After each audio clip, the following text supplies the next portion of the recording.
అంటే మనకు ఈరోజు సరైనటువంటి గిట్టుబాటు ధరలు లేక ఈరోజు రైతు సరైనటువంటి పంటలు పండించలేక ఈరోజు పెట్టుబడిదారులకు భూమి పెట్టుబడిదారుల వశమయ్యేటటువంటి పరిస్థితి ఏర్పడుతుంది.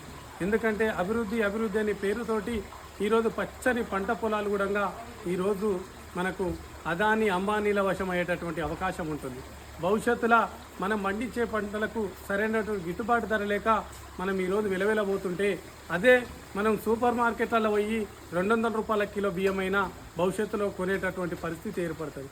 ఎందుకంటే ఏ రైతు చేతిలో భూమి ఉండదు, ఏ రైతు కూడా ఈరోజు వ్యవసాయం చేసే పరిస్థితిలో లేడు కనుక ఎందుకు అంటే ఆ చేసినటువంటి రైతుకు సరైనటువంటి గిట్టుబాటు ధర లేక ఈరోజు అప్పుల పాలయ్యి బ్రతుకుతున్నటువంటి పరిస్థితి. అందువలన ఈరోజు మనం భవిష్యత్తులో చాలా క్లిష్టమైన పరిస్థితిని మనము మిడిల్ క్లాస్ ఫ్యామిలీస్ ఎదుర్కొనేటటువంటి పరిస్థితి ఉంటుంది. అందువలన మనము కష్టం వచ్చినా నష్టం వచ్చినా వ్యవసాయ భూమిని వదులుకోకుండా మనం వ్యవసాయం చేసుకున్నట్టయితే మనకు ఇంకా భవిష్యత్తు ఉండేటటువంటి అవకాశం ఉంటుంది. ఈరోజు మీరు విలాసవంతమైన జీవితాల కోసం పొలాలు భూములు అమ్ముకొని మీరు ఈరోజు కార్లు బైకులు ఇవి కొనుక్కొని విలాసవంతమైన జీవితానికి అలవాటు పడ్డట్టయితే భవిష్యత్తులో మన వ్యవసాయం మొత్తం కార్పొరేట్ వ్యవస్థకు వెళ్ళేటటువంటి పరిస్థితి ఉంటుంది.